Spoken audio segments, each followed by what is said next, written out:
Hello. I am Henry Blackburn. I was born in 1849 in Western Hills, Lincolnshire, England. I was the oldest son of my father Thomas Andrew Blackburn and my mother Mary Woolers. The potato famine occurred in 1845 and there was much sickness and death. I think my parents wanted a better life for me. Both of my grandparents on my father's side died around the age of 50. My father witnessed the death of two very young brothers and a sister who lived to be about 16 and then she died. In the summer of 1851, we as a family embarked in the ship Earl Grey that was going to Australia. My mother, Mary, had a brother who lived in Sydney, Australia. He was a shoemaker. She was anxious to see her brother. Also, they heard that jobs were plentiful there and land was cheap. So, we moved. My parents paid $10 per person for the trip and agreed to work and pay off the additional debt once we got there. My father and mother learned the trade of making shoes from my uncle.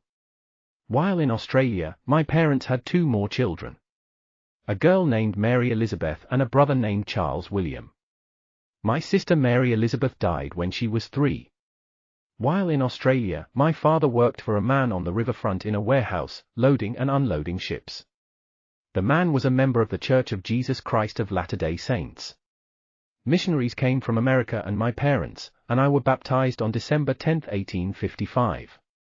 My father served as a branch president and as a counselor in the mission presidency in the Australia mission.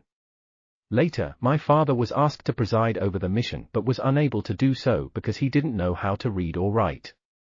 Incidentally, I later taught my father how to read. I learned how to read on my own when I was 11. I was blessed with a good memory, and I really loved learning. My father and mother had a desire to gather with the saints in Utah. We had lived in Australia for 12 years.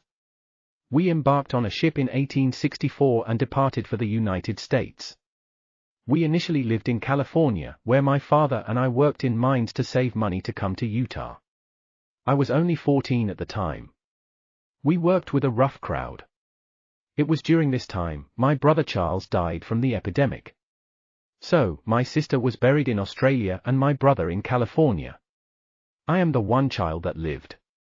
We left California and traveled and joined the saints in the Muddy Mission in June of 1868. Life was extremely challenging. Brigham Young sent a letter telling the saints in the Muddy Mission that Muddy was placed in Nevada. What that meant is that if we stayed, taxes would be increased 5-fold. Brigham Young released all those who elected to leave the Muddy from their missions. We moved and lived in the United Order while it lasted. Orderville is named Orderville because we lived the United Order. In 1883, I married Nancy Beale Webb and we had 3 children. My wife Nancy died a month after her last child John was born and John died the following year.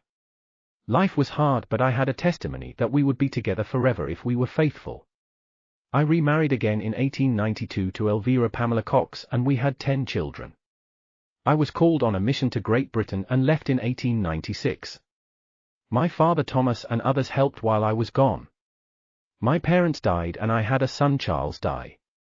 You can read my stories in Family Search.